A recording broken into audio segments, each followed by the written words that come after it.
오늘 본문을 묵상하는 가운데 한 14년 전 일이 생각이 났습니다. 14년 전에 아프간 사건, 여러분들 잘 아는 그 사건이 있었는데요. 그 아프간 사건과 관련해서 두 분이 그렇게 생각이 났습니다. 지금은 두 분 다 그렇게 소천하셨습니다만은, 아프간 사건이 이렇게 처음에 딱 이 사람들이 인질로 잡혔을 때에 거기 인질로 잡혀 있던 분들이 이제 나중에 간증한 내용들 속에 그런 내용들이 다 있었던 것이죠. 어떤 일이 있었는가? 이 배 목사님께서 이제 거기에 아프간에 가기 전에 이제 뭐 그쪽 지역이 좀 위험하고 이렇게 하다 보니까 다 그런 내용들을 좀 보지 않겠습니까? 여러 가지 그런 참고들을 많이 했죠. 참고를 하는 가운데 만일에 그런 데서 피랍이 되게 되면 그들이 보상을 요구할 것이다, 몸값을 요구할 것이다, 뭐 이런 내용들을 이제 미리, 그건 뭐 선교부나 이런 데서 이야기를 해주는 게 있기 때문에 그런 것들을 다 목사님은 아마 숙지를 하고 있었던 것 같습니다. 그런데 그날 또 가가지고 어떻게 그렇게 피랍이 되었던 것이죠. 사람들이 막 방황을 하고 이제 당황해서 막 이렇게 할 때에 이 배 목사님은 그만 기절을 했다고 합니다. 아마도 그 큰 중책감과 그런 중압감이 그를 아마 쓰러뜨린 것 같습니다. 기절을 했다가 다시 이렇게 일어나가지고 함께 모인 지체들하고 거기서 이제 기도 제목을 함께 나누는 가운데 그 이야기를 했다고 그래요. 자기가 알고 있는 바로는 여기에 이 사람들이 우리로 하여금 무슨 목숨값 같은 것들을 요구하게 될 텐데, 만약에 이것이 제대로 잘 진행이 안 될 가능성이 높은데, 진행이 안 되면 누군가 시범 케이스로 한 명이 죽게 될 것이다. 그건 뭐 이미 무슨 절차처럼 나와 있는 거기 때문에 그래요. 죽게 될 것이다. 그런데 여성은 이제 거기에 해당이 되지 않고 남성이 이제 거기에 죽게 될 거다. 그렇게 이제 이야기를 쭉 했다고 그래요. 그랬더니 함께 참여했던 유장로님이라는 분이 계십니다. 이 유장로님이라는 분이 그렇게 이야기를 하셨다고 그래요. 목사님, 만약에 그런 일이 생기면 제가 장로고 또 나이도 여기서 제일 많으니까 제가 나가겠습니다. 그렇게 이야기를 했답니다. 여러분, 그냥 우리가 이런 데서 같으면, 그냥 아무것도 아닌 데 같으면 그 말이 그렇게 힘든 거 아니에요. 근데 이건 나가면 죽는 거잖아요. 시범 케이스로 가서 죽는 거예요. 근데 이분이 뭐라고 얘기를 했다고요? 내가 장로고 또 나이도 제일 많으니 내가 나가겠습니다. 이렇게 얘기를 한 거예요. 여러분, 그 당시에 그분이 나이가 몇이었을까요? 50대 초반이었어요.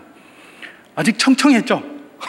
우리가 이제 일반적 세속적 속된 말로 하면 청청한 나이예요. 근데 나이도 내가 제일 많고 내가 장로니까 내가 나가겠습니다. 그렇게 이야기를 한 거예요. 그랬더니 그 배 목사님이 뭐라고 했다고요? 장로님, 왜 목사 자리를 넘보려고 하십니까? 그거는 목사의 자리지 장로가 갈 자리가 아닙니다. 이렇게 한 거예요. 그러면서 어떻게 됐다고요? 마침내 그런 자리가 왔습니다. 누군가가 하나 속죄양으로 가서 희생이 돼야 될 그 자리에 있을 때에 배 목사님이 그 자리로 가서 순교의 길을 걸어갔던 것이죠. 여러분, 이렇게 한번 생각해 보면 우리는 아무것도 아닌 것처럼 이렇게 생각하지만 이게 굉장히 중요한 겁니다. 우리 유장로님은 당신이 장로라는 자기 인식이 확실했습니다. 그렇기 때문에 장로기 때문에 내가 이 길을 가야 된다라고 이야기를 했고, 배 목사님도 역시 마찬가지예요. 자기가 목사라는 자기 인식이 확실했어요. 그렇기 때문에 어떻게 한 겁니까? 아니, 그 길은 장로님이 가실 길이 아니라 목사가 갈 길입니다 라고 하면서 그 길을 걸어갔던 것이죠. 직분을 가지고 권위를 주장한 것이 아닙니다. 내가 죽어야 할 장소라도 나는 장로고 나는 목사이기 때문에 내가 이 길을 걸어가겠다라고 그렇게 고백을 했던 것이죠. 우리가 평상시에는 쉽게 합니다. 그러나 그런 자리에서는 함부로 할 수 있는 말이 아니지 않습니까? 그럼에도 불구하고 그들이 그렇게 했던 것은 자기 인식이 정확했다라는 것들을 우리는 보게 되는 것입니다. 그렇습니다. 사람은 자신을 무엇이라고 인식하느냐에 따라서 그 행동이 달라지고, 그렇게 인식한 자기 인식에 걸맞는 사명, 책임 등등을 온전히 감당하려고 힘쓰게 되는 것이죠. 저는 이런 관점에서 오늘 본문을 중심으로 예수 그리스도의 종이라는 제목으로 여러분과 함께 은혜를 잠시 나눠보기를 원합니다. 오늘 본문 1절은 이렇게 기록하고 있습니다. 예수 그리스도의 종 바울은 사도로 부르심을 받아 하나님의 복음을 위하여 택정함을 입었으니, 그렇게 시작을 하고 있죠. 바울은 여기서 자기를 두 가지로 소개하고 있습니다. 하나는 뭡니까? 예수 그리스도의 종, 둘로스 예수 크리스투스, 이렇게 이야기를 하고 있고, 예수 그리스도 이렇게 이야기를 하고 있고, 다른 하나는 사도, 아포스톨로스, 보냄을 받은 자라고 그렇게 소개를 하고 있는 것이죠. 여러분, 사도 바울의 자기 인식이 무엇입니까? 예수 그리스도의 종이라는 자기 인식과 또 사도라는 자기 인식 두 가지가 있었던 거예요. 그래서 그걸 동시에 그렇게 자기를 소개하면서 이야기를 하고 있는 것이죠.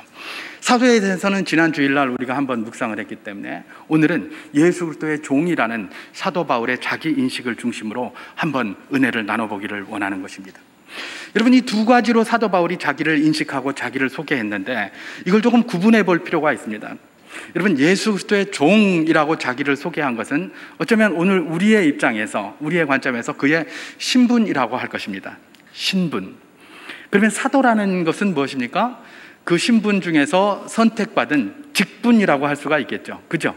그래서 오늘 우리가 이해하기 쉬운 말로 예수 그리스도의 종 그러면 이거는 신분이다, 그의 신분이다 라는 것들이고, 또 사도다라고 이야기를 하면 그건 뭐예요? 직분이다, 이렇게 이해를 하게 되는 것입니다. 여러분, 오늘 우리가 하나님 앞에서 우리의 신분이 무엇입니까? 바로 성도입니다. 그죠? 그리스도인이라는 것이죠. 이게 우리의 신분이에요. 근데 그 가운데 장로, 집사, 권사, 또한 저처럼 목사, 이렇게 직분을 받아서 세움을 입습니다. 이런 걸 다 뭐라고 얘기를 합니까? 직분이라고 이렇게 이야기를 할 수가 있는 것이죠. 그러니까 여기 저도 목사지만은 이 목사이기 이전에 신분이 뭐예요? 성도예요. 성도 가운데서 목사라는 직분으로 부름을 받은 사람이 누구라는 겁니까? 바로 저라는 것 아니겠습니까? 바로 그런 것이죠. 자, 이것으로 보아 신분 그러면 좀 범위가 좀 넓고, 그 다음에 직분 그러면 그거보다는 범위가 조금 좁은 것임을 우리가 인식을 할 수가 있습니다. 그런데 우리가 일반적으로 누군가를 부를 때는 뭐라고 부릅니까? 예를 들면 저를 부를 때에 이형 성도라고 잘 안 부르죠. 뭐라고 부릅니까? 이형 목사라고 그렇게 부릅니다.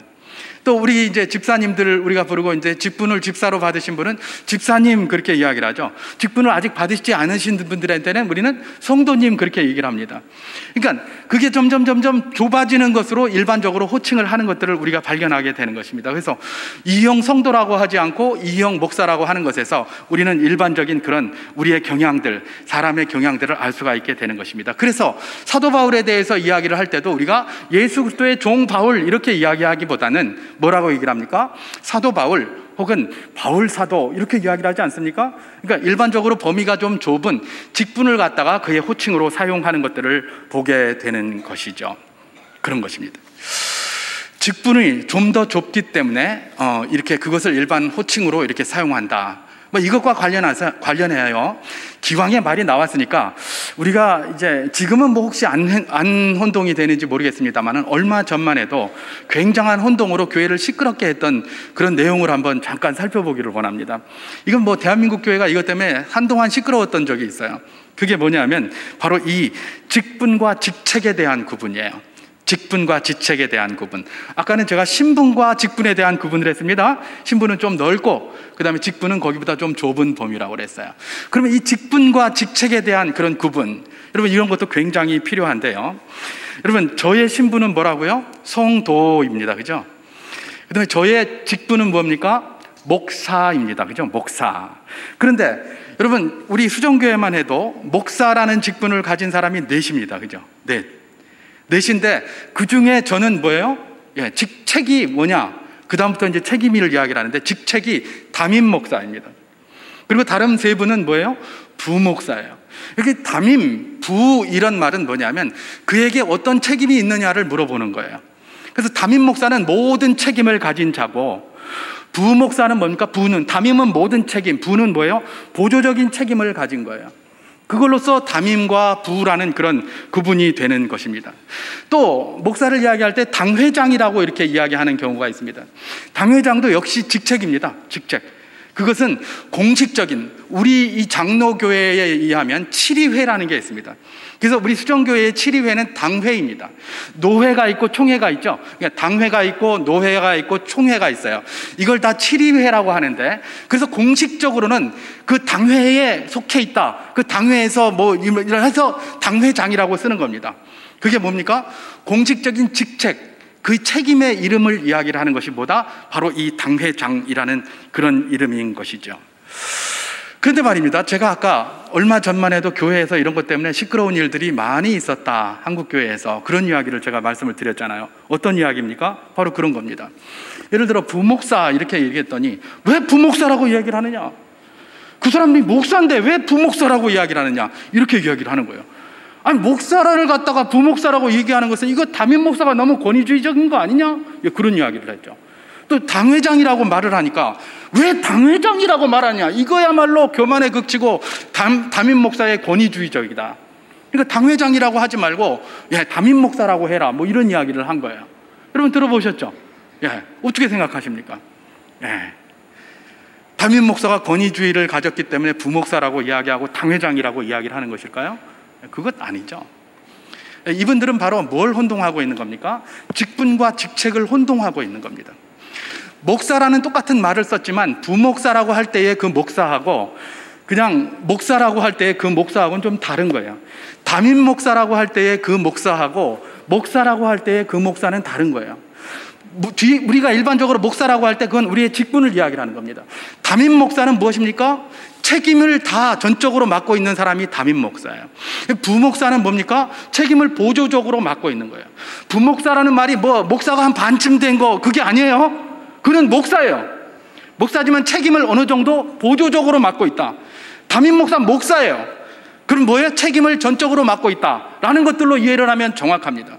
그렇기 때문에 여기서 뭐 부목사라고, 목사를 부목사라고 얘기하는 것이 무슨 권위주의의 상징이다, 절대 그렇지 않습니다. 여러분, 당회장은 어떨까요? 한때 당회장이라고 이름을 하면 당회장도 뭐 담임 목사라고 하면 되는데 당회장이라고 하는 거 보니 굉장한 권위다, 뭐 이런 이야기, 권위주의적이다, 이런 이야기를 참 많이 했어요. 그럴까요? 당회장은 그냥 직책일 뿐입니다. 직책일 뿐이에요. 여러분, 제가 담임 목사고 우리 수정교회 당회의 당회장을 맡고 있습니다. 그래서 이제 저런 공식적인 문제를 쓸 때는 문서 같은 거에서는 당회장 이희영 목사 이렇게 해서 이제 보내고 이렇게 해요. 우리 교회의 당회를 대표해서 그렇게 하는 것이죠. 이게 제가 권위적으로 하는 겁니까? 아닙니다. 그게 행정적인 공식적인 뭡니까? 책임을 이야기를 하는 겁니다. 그게 당회장이에요. 여러분, 당회장, 제가 이전에 우리 2017년도에 안식월 때문에 이제 잠깐 쉬고 있을 때에 우리 교회 당회장이 누구였습니까? 이희영 목사였습니까? 아닙니다. 그 당시 당회장은 변상기 목사였습니다. 이건 뭘 이야기를 하는 겁니까? 당회장은 그때 그 책임을 맡기는 사람이 당회장이에요. 그럼 우리가 그걸 맡을 만한 여력이 없다, 그러면 또 누구를 합니까? 노회에다가 요청을 하는 겁니다. 노회에 요청을 해서 당회장을 좀 보내주세요. 그러면 그분들이 와서 우리 교회에서 당회장을 하는 겁니다. 이전에 저를 청빙할 때에 다른 분이 와서 우리 교회에서 당회장을 했지 않습니까? 그런데 이런 게 바로 뭐예요? 이 당회장이에요. 이게 무슨 권위를 이야기하는 것도 아니고 권위주의를 나타내는 것도 아닙니다. 그저 책임 소재를 이야기를 하는 것입니다. 물론 이분들이 이런 이야기를 할 때는 그걸 가지고 권위를 내세우는 사람들이 있었기 때문에 그렇게 했겠죠. 그런데 그걸 가지고 권위를 내세운 그 사람들이 어리석은 사람들이죠. 뭔지도 알지도 못하고 그렇게 막 어리석게 그렇게 활동을 한 것이지, 그게 그 용어 자체가 문제가 있는 게 아닙니다. 정확하게 자기 인식, 그 용어에 대한 직분의 인식을 제대로 하고 있었다면 그런 이야기를 하지 않죠. 그런데 이게 제법 교회에 큰 반향을 일으켰었습니다. 맞다! 그때 한참 담임 목사의 권위주의 이런 이야기들이 많이 나올 때라서 그랬는지, 그래 목사인데 왜 부목사라고 하노? 이런 이야기들이 굉장히 많이 있었던 것이 사실입니다. 여러분, 우리 수정교회 모든 성도님들, 이 시간 이후로는 이런 혼동이 없으시기를 주님의 이름으로 축원합니다. 담임이다 부다는 뭐예요? 책임의 소재를 이야기를 하는 겁니다. 그리고 성도냐 그렇지 않느냐, 직분과 성도의 그런 차이인 것이죠. 직분과 신분의 차이인 것이죠. 그래서 예를 들면 어떤 겁니까? 제일 큰 범위가 뭐다? 그 신분이라면 그 다음에는 뭐예요? 직분이고 그 다음에는 뭐예요? 책임인 것이죠. 그래서 우리가 사람을 호칭을 할 때는 어떻게 호칭합니까?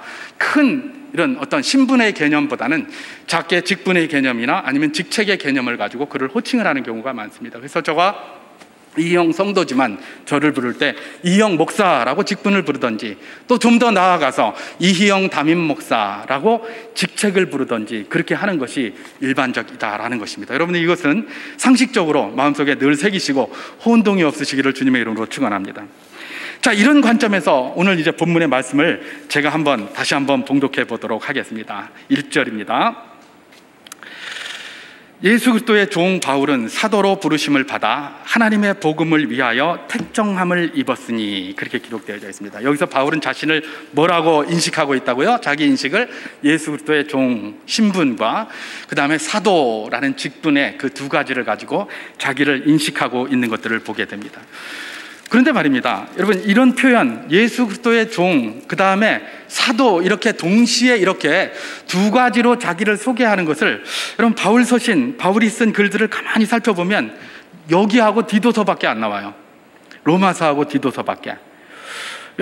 디도서에서는 뭐라고 기록하고 있느냐 하면 디도서 1장 1절에 이렇게 표현하고 있습니다. 사도 바울이 자기를 소개하면서 하나님의 종이요 예수 그리스도의 사도인 나 바울, 이렇게 해요.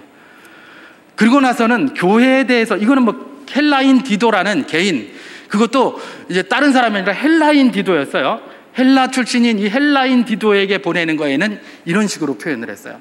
그리고 교회에 보내는 다른 서신, 모든 서신, 또 개인에게 보내는 모든 서신에 다 보면 이렇게 두 개로 쓴 경우가 하나도 없는 것이죠. 적어도 사도 바울이 신약 성경에 13개의 서신 혹은 히브리서까지 포함한다면 14개의 서신을 썼는데, 그 모든 서신에서 로마서를 제외하고는, 또 디도서를 제외하고는 나머지는 전부 이렇게 쓴 적이 없다는 겁니다. 그럼 로마서에는 왜 이렇게 썼을까?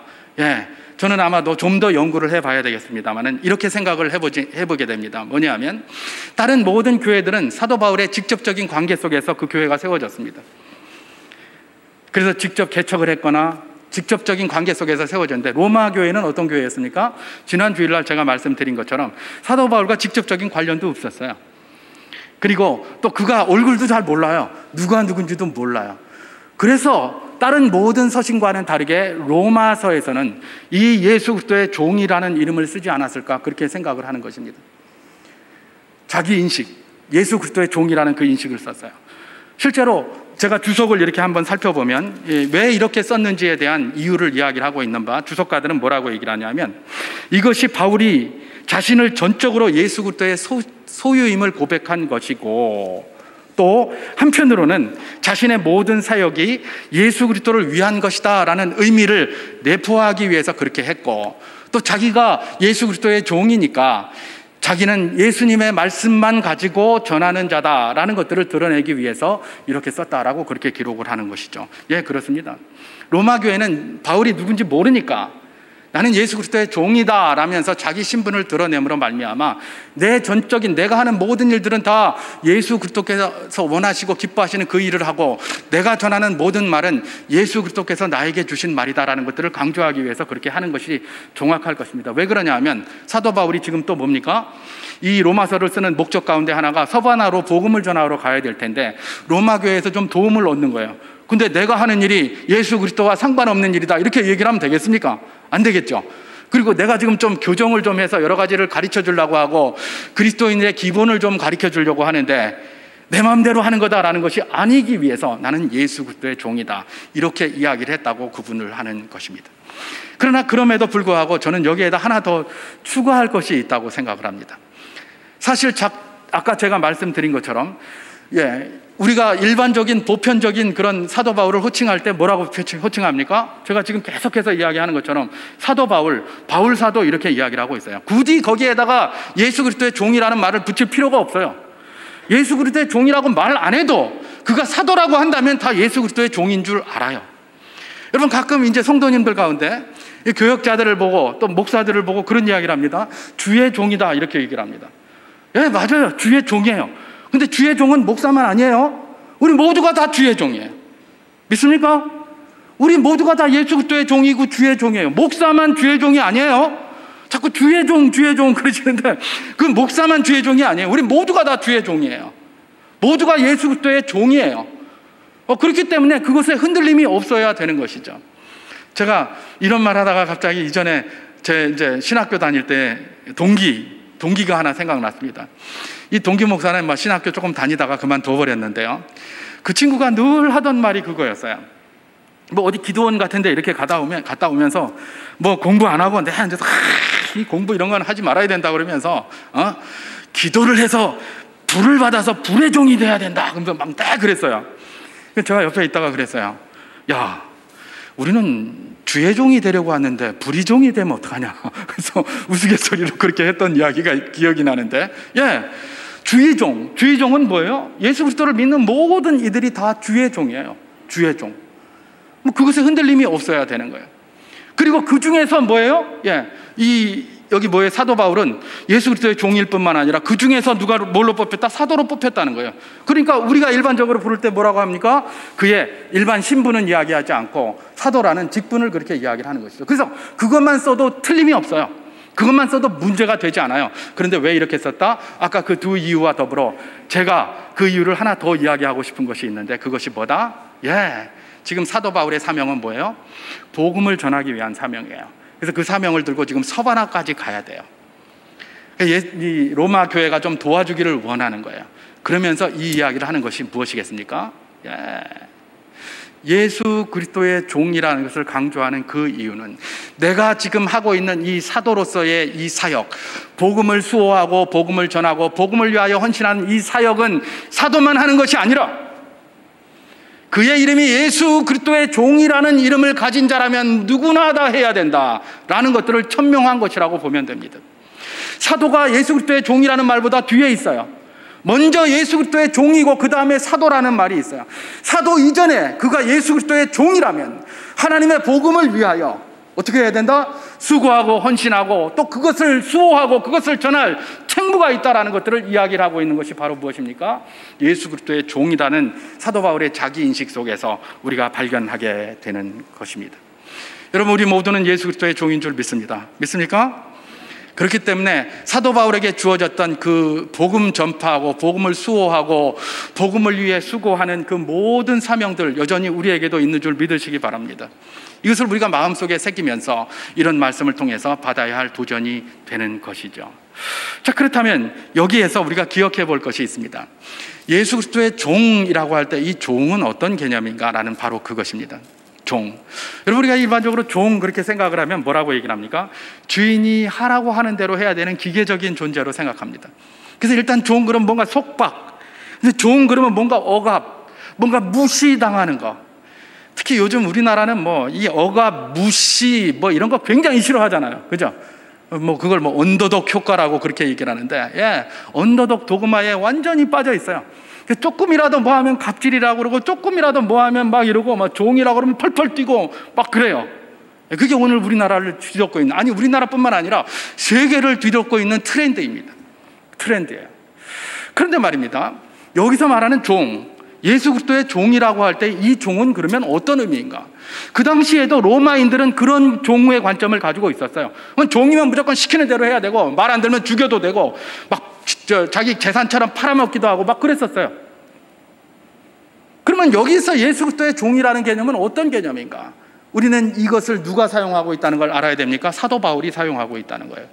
사도 바울은 누굽니까? 율법의 의로는 흠이 없는 자고 바리새인 중에 바리새인이요, 그는 가말리엘 문화에서 수석까지 하던 사람입니다. 수석까지. 이 말은 무엇입니까? 율법에 달통하고 있었던 사람이 누구다? 사도 바울이었다는 겁니다. 그러니까 사도 바울이 여기서 종이다라고 말할 때 이 둘로스, 이 종이라는 의미는 구약 성경의 율법에서 이야기하는 종의 개념과 일치하는 개념이라는 겁니다. 사도 바울이 여기서 종이라고 할 때는 그냥 로마 시대의 일반적인 사람들, 세상에서 말하는 그런 종의 관점이 아니라 구약 성경에서 하나님이 율법으로 주신 그 종의 관점을 가지고 지금 예수 그리스도의 종이라고 자기를 설명하고 있는 것입니다. 그러면 구약 성경에서 이야기하는 종은 어떤 종일까? 우리가 출애굽기 21장에 보면 히브리 종에 관한 법이 거기에 나옵니다. 히브리 종에 관한 법이 거기서 나오는데 뭐라고 돼 있느냐 하면, 종이 이렇게 종살이를 들어갑니다. 그럼 6년 동안 종살이를 합니다. 그럼 제7년이 되는 해에는 뭐예요? 그를 자유롭게 해방을 시켜줘요. 안식을 시켜주고 자유롭게. 그러면 6년만 열심히 종살이를 해주면 제7년째는 그 다음부터 자유인이 되는 거예요. 이게 히브리 종에 관한 법들입니다. 근데 말입니다, 이 종이 내가 거기서 주인 밑에서 이렇게 종살이를 하다가 누구를 사랑해서, 또 다른 여종이겠죠, 사랑해서 그와 결혼을 했어요. 그런데 내가 나갈 때 그 여종까지 같이 데리고 나갈 수는 없어요. 왜냐면 그건 주인의 소유이기 때문에. 물론 그 사람도 6년을 했다면 또 다른 이야기겠죠. 그런데 그렇게 이게 맞지 않을 수가 있어요. 근데 거기서 자식을 낳았는데 그 자식도 다 누구의 소유가 되는 거예요? 주인의 소유가 되는 거예요. 자, 그러다 보니까 뭐예요? 종이 아이고 막 나는 그냥 안 나가고 계속 종으로 살았으면 좋겠다, 그게 좋겠다, 이렇게 생각이 되는 거예요. 그리고 우리 주인을 보니까 너무 사람이 좋고 내가 저 밑에서는 정말 끝까지 종살이 할 수 있겠다, 이런 생각이 드는 거예요. 그러면 내가 자유롭게 될 수 있지만 주인에게 찾아가서 뭐라고 한다고요? 주인님, 내가 평생 주인님의 종으로 살겠습니다, 그렇게 이야기를 하는 거예요. 그럼 주인이 어떻게 한다고요? 그래? 그럼 이리 와라. 그래가지고 이 귀에다가 구멍을 뻥 뚫어주는 거죠. 이건 뭐 요즘 젊은이들이 좋아하는 피어싱 하는 거 아닙니다. 네, 피어싱 하는 게 아니고 너는 나의 영원한 소유물이다 라는 것들을 구멍을 뻥 뚫어주는 거예요. 여러분, 저기 중앙아시아나 이런 데 가면 초원에 많은 그런 짐승들이 있습니다. 짐승들이 막 떼지어서 방목을 하다 보니까 뒤섞이니까 누구가 누구 건지 잘 모를 수가 있어요. 그때에 뭐라고 얘기를 합니까? 이게 내 짐승이다, 내 거라라고 하기 위해서 거기다가 뭔가를 찍죠. 그걸 낙인이라고 이야기를 하잖아요. 그죠? 이 낙인에 대해서 너무 부정적으로 많이 이렇게 우리가 인식을 하다 보니까 이 낙인 찍혔다, 낙인 효과다, 이래서 좀 안 좋게 부정적으로만 자꾸 쓰다 보니까 그런데, 이 낙인이라는 게 그런 부정적인 것만 있는 게 아니죠. 누군가의 소유라는 것을 증명하는 것이기도 한 겁니다. 그래서 굉장히 긍정적인 의미도 있는 것이죠. 여러분, 결혼할 때 반지 낍니다. 그게 뭐예요? 일종의 낙인입니다. 너는 내 거다. 그래서 저처럼 이렇게 반지 안 끼고 다니면 왜 반지 어디다 뒀노 막 이러잖아요. 그죠? 저는 반지가 없습니다. 그래서 안 꼈는데. 이게 누구의 소유다라는 것들을 갖다가 증거하는 거예요. 그래서 이거 끼고 다니는 거예요. 그래서 부인들이 남편이 이거 안 끼고 다니면 막 화내고 막 짜증내고 그러잖아요. 왜냐하면 니는 내 건데 라는 이거 찍은 것이죠. 마찬가지입니다. 이 귀를 뚫었다는 것은 너는 이제 내 종이고 나의 영원한 소유다라는 것들을 증거하기 위해서 귀를 뚫은 거예요. 그랬는데 그러면 귀를 뚫린 종은 이전처럼 열심히 그렇게 주인을 섬기고 종살이를 해야 될 겁니다. 그런데 이 구멍 뚫고 나서 주인의 마음이 바뀌어야 됩니다. 주인의 마음이 어떻게 바뀌어야 됩니까? 이제 더 이상 그 종은 이전과 같은 그런 종이 아닙니다. 이 귀를 뚫은 그 종은 누구다고요? 주인에게? 그냥 이전과 같은 종이 아니라 후계자요, 자녀와 같은 위치를 줘야 되는 거예요. 그게 구약의 율법이에요. 여러분, 창세기 15장에 보면 아브라함의 종 엘리에셀이 나옵니다. 아브라함이 그 종 엘리에셀을 어떻게 생각했습니까? 자기의 후계자로 생각을 했었어요. 이게 바로 구약에서 말하는 종의 개념이에요. 그래서 예수 그리스도의 종이다라고 할 때에 우리는 우리 개인의 종인 우리의 입장에서는 우리는 주님을 위하여 모든 것들을 하고 최선을 다해서 수고하겠다, 이렇게 결단하지만 주님은 우리를 어떻게 받아들이시는 겁니까? 내가 그냥 사환으로 받아들이지 아니하고 너희를 내 자녀로 삼고 내 아들로 삼고 내 딸로 삼겠다, 그 말씀하신 게 바로 그거예요. 히브리적 개념으로서 예수 그리스도의 종은 다른 게 아닙니다. 그저 막 속박이 되고 이게 아니라, 우리가 종이라는 것은 종처럼 그렇게 하나님 앞에 순종을 하려고 열심히 노력을 하지만 종의 입장에서는, 우리를 종으로 받으시는 하나님의 입장에서는 우리를 종으로 취급하지 아니하시고 뭐로 취급하신다는 겁니까? 자녀로 취급하신다는 겁니다. 후계자로 취급을 하신다는 겁니다. 바로 그것입니다. 여기서 예수 그리스도의 종, 그 종은 무엇입니까? 그저 아무것도 할 수 없는 그런 것이 아니라 바로 우리 하나님께 우리 예수 그리스도께 우리가 자녀로 취급을 받고 후계자로 취급을 받게 된다는 바로 그런 엄청난 내용이 그 안에 있게 되는 것이죠. 예수 그리스도의 종은 그런 의미를 가지고 있습니다. 우리가 하나님의 자녀로서 주신 하나님의 복음을 수호하고 그것을 전파할 모든 사명이 여전히 우리에게 있다. 그러니 우리가 이것을 가지고 수고하고 헌신하고 이 일들을 감당하기 위하여 노력해야 할 것이다 라는 것이 바로 그 이름, 그 신분 속에, 그 자기 인식 속에 그대로 스며져 있는 것이죠.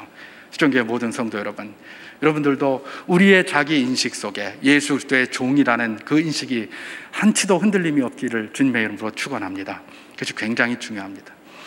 우리도 왜냐하면 그 예수 그리스도의 종으로서 복음을 위하여 헌신하고 또 그 사명을 감당해야 될 책임들이 우리에게 있기 때문에 그렇습니다.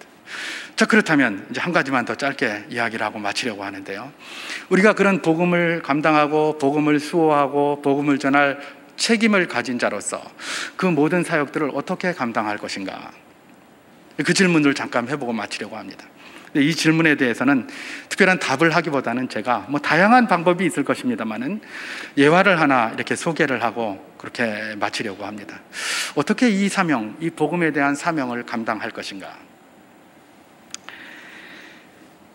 이전에 독일의 한 마을에 마르쿠스라는 이름의 교회가 있었다고 합니다. 아마 이건 실화인 것 같아요. 마르쿠스라는 이름의 한 교회가 있는데, 이 교회 뜰에는 교인들이 정성스럽게 헌금을 해서 아주 예쁘게, 아주 멋지게 그렇게 예수님 상을 하나 만들었답니다. 그래서 그 뜰을 이렇게 뜰에다 세워놨다고 그래요. 그래서 교인들이 늘 교회에 들어오면서 그 상을 보고 기뻐하고 이렇게 했다고 그래요. 그런데 갑자기 2차 세계대전이 발발을 한 겁니다. 그래서 공습이 막 시작이 된 겁니다.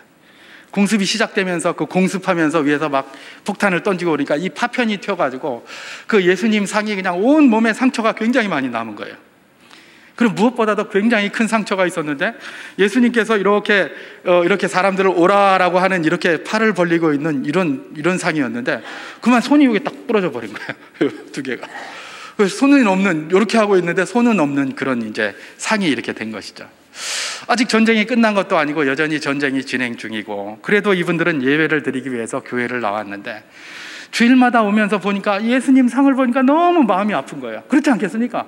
전부 온몸에 상처 투성이인데다가 손도 잘라져 가지고 이러고 있지. 그러니까 너무 이게 마음에 부담이 되는 거예요. 그래서 교인들이 이제 거기서 이제 결정을 좀 하려고 회의로 모였습니다. 무슨 결정을 하려고 모였느냐? 3가지 이제 안건이었습니다. 주제가. 하나는 뭐냐면, 저기 저 예수님의 상을 그냥 없애버리자. 이제 없애버릴 것인가? 그거 하나 하고, 또 다른 하나는 없애고 그 자리에 새롭게 또 세울 것인가? 그게 2번째였고, 3번째는 뭐냐면, 저거 이제 뭐 저렇게 됐으니까 보수 좀 해가지고 그냥 그래도 손이라도 좀 붙이고 이런 데 좀 보수 좀 하자, 보수 좀 해놓자. 이 3가지 중에 하나를 결정하려고 이렇게 모였다고 그래요. 근데 회의를 진행을 했습니다. 뭐라고 결정이 났을까요? 네. 놀랍게도 그 결정은 그대로 두자였습니다. 그대로 두자. 그 대신에 밑에다가 문구를 하나 써놓자라는 그런 결정이었다고 그래요. 그래서 그 문구가 뭐냐 그랬더니 이런 겁니다. 주님, 이제 우리가 당신의 2 팔이 되겠습니다. 그런 문구라고 그래요. 그대로 두고 팔이 잘려서 온몸에 상처를 입고 있는 예수님 상 밑에다가 주님, 이제 우리가 당신의 2 팔이 되겠습니다. 그렇게 이야기를 한 거예요. 얼마나 감동적입니까? 교인들이 올 때마다 예수님 손 잘린 거 보고 주님, 이제 우리가 당신의 2 팔이 되겠습니다. 그렇게 얘기를 합니다. 주님께서 하나님의 복음을 전하시기 위하여 그렇게 수고하셨다면 이제는 우리가 당신의 2 팔이 되어 복음을 전하고 그 복음을 수호하고 복음을 위하여 수고하겠습니다. 그렇게 기록을 한 것이죠. 예수님의 2 팔이 되어서 이 사명을 감당한다. 여러분, 예수님의 2 팔이 된다는 건 무슨 의미로 우리가 받을 수 있겠습니까? 예수님이 어떻게 세상을 섬기고 어떻게 복음으로 세상을 섬겨가기를 원했는가를 생각해 보는 것이 중요하지 않겠습니까? 우리 주님께서는 복음을 들고 세상을 어떻게 섬기셨습니까? 우리 주님의 2 팔은 그야말로 겸손의 팔이었지 않습니까? 요즘 우리가 요한복음을 가지고 큐티를 합니다마는 예수님의 2 팔은 겸손의 팔이었어요. 그리고 겸손에만 끝인 것이 아니죠. 예수님의 2 팔은 당당함의 팔이었습니다. 겸손하고 당당한 모습으로 복음을 들고 그 복음을 위하여 수고하시고 복음을 세상에 전하신 분이 바로 누구십니까? 예수 그리스도셨다는 것입니다. 우리가 그 복음을 수호하고 복음을 전할 사명을 받은 예수 그리스도의 종으로서 우리가 어떻게 그 복음을 그렇게 해야 될 사명을 감당할 수 있습니까? 예수 그리스도의 2 팔이 되어 겸손하고 당당하게 그렇게 세상을 섬기며 세상을 하나님과 화해시키는 그 복음의 일에 앞장서서 수고를 해내야 된다는 것입니다. 왜 부디 겸손함인가? 세상은 교만합니다. 그래서 교회가 겸손하지 않으면 세상이 교회의 말을 듣지 않습니다. 겸손하지 않으면 그리스도인의 말을 듣지를 않습니다. 그게 세상입니다. 여러분, 요즘 TV나 이런 데를 보면 뭐 또 교회가 너무 그냥 힘으로 뭘 많이 하려고 그래요. 힘으로 뭘 하려고 하는 것, 우리는 뭐 답답하니까 그렇게 하고 싶어요. 그런데 이 힘으로 뭘 하려고 하는 게 이게 과연 하나님의 뜻인가? 우리 주 예수 그리스도의 2 팔의 역할인가? 바로 그런 질문을 한번 해봐야 되지 않겠습니까? 우리 주님께서 힘이 없었습니까? 우리 주님께서 능력이 없었습니까? 아닙니다. 힘과 능력이 있었습니다. 그런데 베드로에게 뭐라고 얘기를 하셨습니까?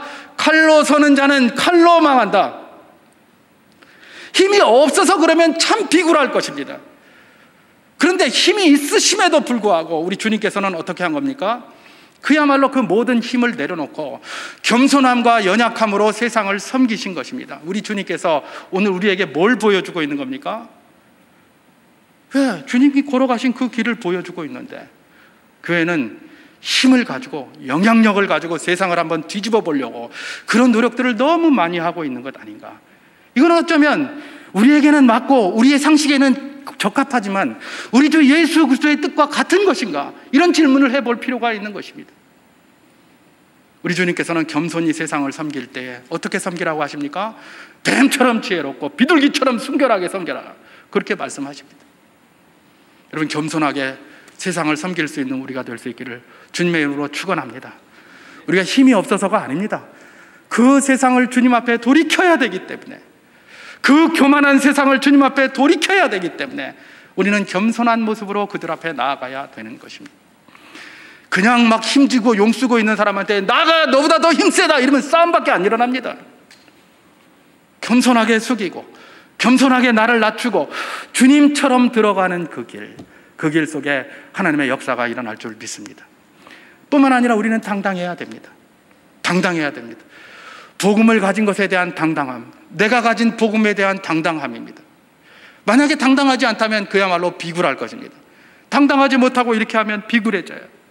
우리가 전하고자 하는 복음, 우리가 살아내고자 하는 그 복음에 대해서 우리가 당당하지 못하면 어떻게 그걸 다른 사람들에게 이야기를 하겠습니까? 우리 주님께서는 당당하셨어요. 그래서 대제사장 앞에도 빌라도 앞에도 숙인 적이 없어요. 로마의 병사 앞에서도 숙인 적이 없어요.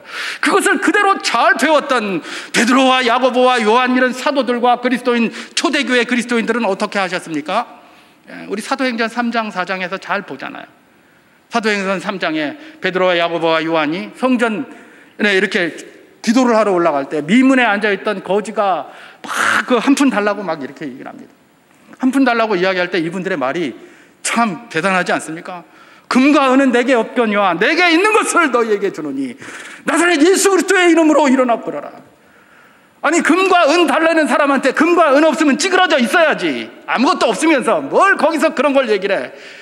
그런데 그들이 욕하고 있는, 그들이 비난하고 있는, 그들이 십자가에 죽인 그 예수 그리스도를 내가 너에게 주겠다, 이렇게 이야기를 하는 겁니다. 난 돈 없다, 예수 줄게, 이러는 거예요. 이거는 보통 당당함과 자부심을 가지고는 이야기할 수도 없는 것 아니겠습니까? 그런데 놀랍게도 하나님의 역사는 거기에서 일어났다는 겁니다. 그 후로 3,000명, 5,000명이 세례받는 역사가 거기에서 일어났다고 이야기하는 것이 무엇입니까? 사도행전의 역사 아닙니까? 바로 그것입니다. 여러분, 사도행전 4장에는 어떤 내용이 나옵니까? 베드로를 산헤드린 공회에 잡아갔습니다. 베드로와 요한을 잡아다가 족치면서 막 폭력을 가하면서 대제사장과 그 일파들이 뭐라고 얘기를 합니까?